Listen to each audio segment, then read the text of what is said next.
जुगनू और कोयलों का सैलाबों से क्या रिश्ता है? जंग में अपने कॉलम में हामिद मीर ने एक उस्ताद और एक बुजुर्ग का कौल बताते हुए लिखा कि जंगल खत्म होने से सैलाब बढ़ रहे हैं। जब 2010 के सैलाब में तबाह होने वाले नौशहरा में एक स्कूल टीचर की हामिद मीर ने मदद की तो उसने कहा कि सब कहते हैं कि दरिया का पानी घरों में घुस गया, लेकिन असल वजह ये है कि जुगनू रूठ गए हैं, उन्हें मनाकर वापस लाओ। इसके बाद ये सैलाब इस्लामाबाद और रावलपिंडी से बरास्ता लाहौर, जनूबी पंजाब और वहां से सिंध में दाखिल हुआ। हामिद मीर के मुताबिक इसी सैलाब की कवरेज के सिलसिले में एक शाम हैदराबाद में एक बुजुर्ग से मुलाकात हुई। उन्होंने कहा कि लालच के बाइस जुगनू और कोयल के साथ जुल्म हुआ।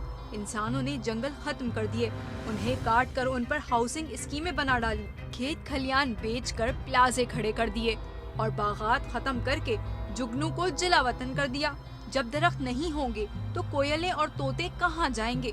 बुजुर्ग ने मजीद कहा कि पानी के बहाव को रोका और ये भूल गए कि बरसात के मौसम में बारिश का पानी मौत बनकर हमसे इंतकाम लेगा। 2010 के बाद 2022 में ज्यादा खतरनाक सैलाब आया। इस बार मुतासरीन की एक बड़ी अक्सरियत ग्लोबल वार्मिंग और मौसमियाती तब्दीली की बात करती रही और सबकी समझ में भी ये बात आ गई थी कि दरख्त काटना और दरिया के रास्ते में इमारत बनाना गलत है।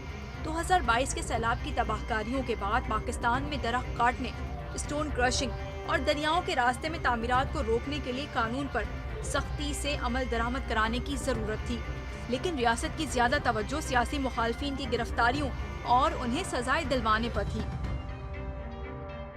हामिद मीर ने लिखा कि जब वो बुनेर के इलाके पीर बाबा बाजार के नवाही गांव बिश्नोई के तबाहशुदा मलबे पर खड़े थे तो लोग बता रहे थे कि बहुत से इंसान इस मलबे के अंदर दफन हो चुके हैं। उनको निकालना इसलिए मुश्किल है कि करीबी पहाड़ों के बड़े बड़े पत्थरों ने नीचे आकर दर्जनों मकानात को ढांप लिया है। पहाड़ पर आसमानी बिजली गिरी और बिजली के बाइस पत्थर लुढ़क कर नीचे आए, लेकिन कई ऐनी शाहिदीन ने बताया कि शदीद बारिश के बाद पहाड़ों से जो सैलाबी रेला आया उसमें बड़े बड़े पत्थरों के साथ कटे हुए दरख्त भी थे। पीर बाबा बाजार के एक ताजिर ने कहा कि उन्होंने दरख्त भी काटे और मार्बल फैक्ट्रियों के लिए पहाड़ों का पत्थर भी काटा। नतीजा आपके सामने है। जब पहाड़ों से दरख्त, फूल और पौधे गायब हो जाएं और हर वक्त पत्थरों को तोड़ा जाए तो शहद की मक्खी किसी काम की नहीं रहती। पाकिस्तान में फूल खत्म होते जा रहे हैं और जब फूल न होंगे तो शहद कैसे बनेगा? हामिद मीर ने मजीद लिखा कि किसी ने सोचा कि एक दिन की बारिश से कराची शहर मौत का कुआं क्यों बना? बारिश में इतने ज्यादा इजाफे की असल वजह क्या है? दर्जा हरारत बढ़ रहा है, ग्लेशियर पिघल रहे हैं और गर्म मौसम में नमी बढ़ने से बारिश में इजाफा होता है। दर्जा हरारत कम करने का आसान तरीका ये है